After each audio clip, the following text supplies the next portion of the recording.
আমরা তো না না না না আমাদের না না আমরা এত করে বিল্ডিং আমরা আরে ভাই আয় অনেক জনে ভাই আরে ভিসা আয় এরকম 2 বছর ধরে আমরা এয়ার ক্যালেন্ডারে আমরা কাজ করতে আছি ঠিক আছে কাজ করার সাথে আমরা কিন্তু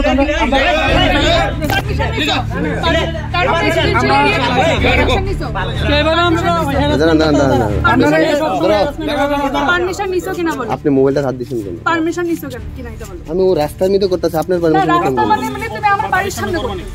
আপনার বাড়ির অফিস টাকা ম্যাডাম অফিস টাকা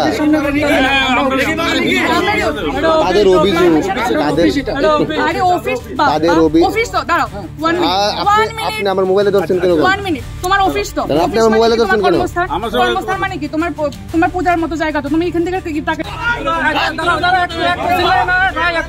একটু ওখানে যে আমার কথা শুনেন যে মহিলা আপনাদের সাথে কথা বলছে তাই নাকি? তাই না তো আমরা চিনি না, তাই না আমরা হ্যারাসমেন্ট করতেছে, তাই না অ্যাকচুয়ালি কি বাড়ির মালিক না কি আমরা কিন্তু জানি না, ঠিক আছে না কি তাই না ওনার কার নামে টেন্ডার আছে কি তাইনের নামে টেন্ডার আছে না মহিলা কার নামে আছে আমরা কিছু জানি না। কি ধরনের হ্যারাসমেন্ট করতেছে তাই না? হ্যারাসমেন্ট যে মিডিয়া আপনি যে আইছেন যে দাদা আইছেন আপনার থেকে মোবাইলটা কারে নিতে গেছে ভিডিও করবার লাগে দিতে আছে না, তাইলে তারার মধ্যে গাফিলতি আছে। আমি কমু যে আমরা দুজন ভিতরে যাইতাম না, তাই না আমরা বাইরে আইয়া সেটা কমিটমেন্ট করতে হবে আপনার সামনে কমিটমেন্ট করতে হবে। আমরা 570 জন পোলাপানের সামনে কমিটমেন্ট করতে হবে। আর কালকের মধ্যে আমরা আজকে তো মানে বুধবার আমরা শুক্রবারের মধ্যে আমরা স্যালারি ইপিএফ পুরো ক্লিয়ার লাগবে, নাহলে আমরা এর থেকে বড় আন্দোলনে যাবো। এরকম ভাবে স্যালারি ওখানে দেয় যে সেখানে যে এরকম ভাবে দাদা আজকে 2 বছর ধরে আমরা এয়ার ক্যালেন্ডারে টিসিএল এর মধ্যে বিদ্যুৎ দপ্তর আমরা কাজ করতেছি। এখানে আমরা 570 থেকে 580 জন আছি junior operator and technical assistant, ঠিক আছে। দেখা গেছে যে আমরা 4 মাস 5 মাস অন্তর 1 মাসের স্যালারি দেয়, তাও স্যালারিটা দেয় আমরা কারো কেউ আছে যে অপারেটরে থাকলে টেকনিক্যাল অ্যাসিস্ট্যান্টের স্যালারি ঢুকতেছে 6,980 টাকা ঢুকতেছে। আমরা কিন্তু গভর্নমেন্ট কিন্তু আমরা ইপিএফ প্লাস ইএসআর টাকা কিন্তু তারা আনতে আছে, কিন্তু আমরা ওই টাকাটা 1 টাকা পে করছে না। তারারও ফোন করার সত্ত্বে আমরা কোনো টাকা পে করবো কয়ে সেটা তারা মোবাইল নাম্বারটা সুইচ অফ করে রেখে দেয়। আজকে এত বছর হয়ে গেছে গা আমরা ন্যূনতম ওখানে তার কাছে 5 থেকে 6 মাসের টাকা পানা রয়ে গেছে। আর ইপিএফ প্লাস ইএসআই আমরা 2 বছর পর্যন্ত তার কাছে পানা রয়ে গেছি, 1 টাকা আমরা ক্লিয়ার করছে না। তো আমরা মিডিয়ার মাধ্যমে জানতাম মানে তার কাছে একটাই দাবি থাকবো যাতে আমরা স্যালারিটা যাতে তারা ইমিডিয়েটলি এই সপ্তাহের মধ্যে আমরা তারা 5 থেকে 6 দিনের সময় দেবো, 1 সপ্তাহের মধ্যে আমরা যাতে ইপিএফ ইএসআই স্যালারি ক্লিয়ার করে, নাহলে আমরা এর থেকে বড় আন্দোলনে যেতে আমরা বাধ্য হব।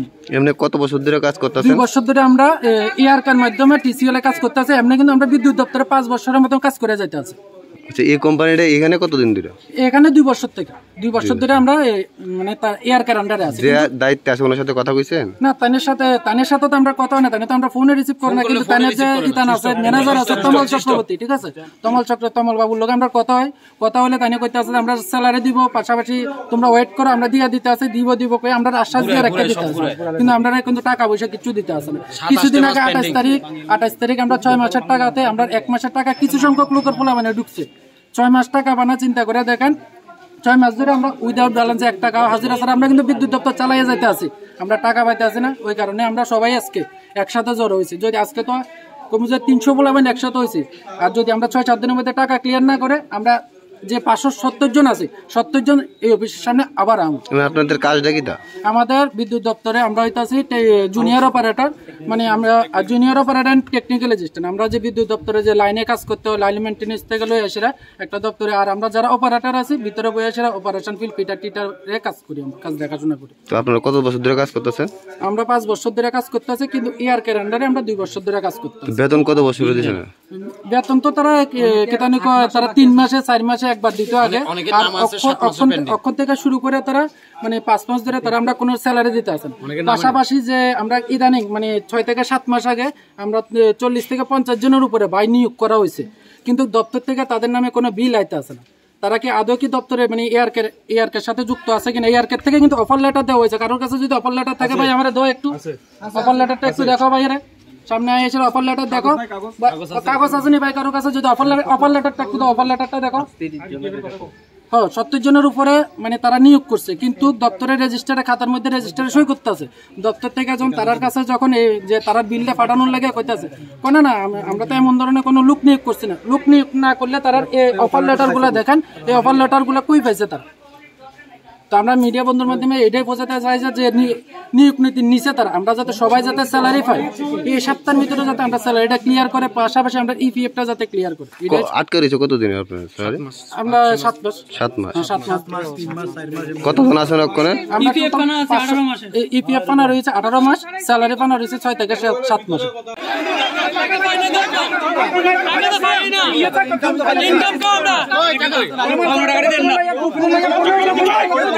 যতটুকু জানা গভর্নমেন্ট ভাবে হোক পাবলিক ভাবে হোক, আমার যতটুকু জানা প্রত্যেকটা স্যালারি প্রত্যেক মাসে যদি দেওয়া হয় বা 2 মাস যদি দেওয়া হয়, সবাই সাথে একসাথে দেওয়া হয়, এটা আমার জানা মতো। কিন্তু তারা স্যালারি দিতে আছে প্রত্যেক মাসে, আজকে যদি দেয় অনেকের দিতেছে 6-7 মাস, 6-7 দিন পরে, আবার অনেকে পাইতেছে 2-3 মাস।